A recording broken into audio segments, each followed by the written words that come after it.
How do you pick a rod for flipping and pitching? Is it gonna be a braided line rod? Is it gonna be a fluorocarbon rod? You can definitely have one flipping stick that does it all, but is it gonna do everything the best? Probably not. But you know, that really doesn't answer the question, what's the best one for you? So there's a lot of factors to consider, I think. One is how tall are you? You know, I'm a pretty average height guy. I'm right at 6 foot tall. So, you know, I don't have any problem with a 7-11 flipping stick. That's what I got in my hand right now. I would consider, you know, that 7'3" to 7'11", I would consider your height. I would also, a huge factor to consider when choosing the action of that particular rod is what are you using it for? Is it gonna be a braided line rod? Is it gonna be a fluorocarbon rod? To me, those two rods have a very different action.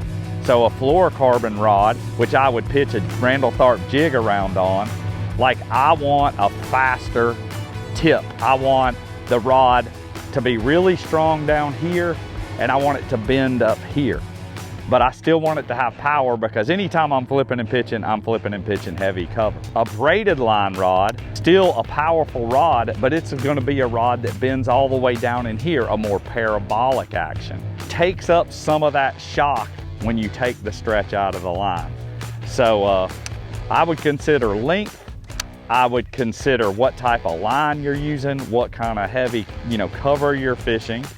And also, this is probably the most important factor to consider is how you set the hook. Because a guy that comes unglued on his hook set or likes to slack line, he's gonna need a lot more forgiving rod.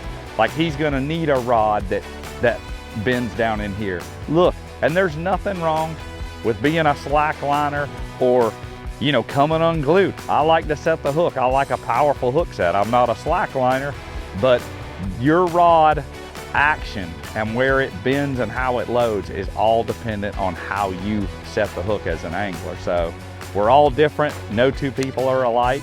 Again, more factors to consider when choosing that rod.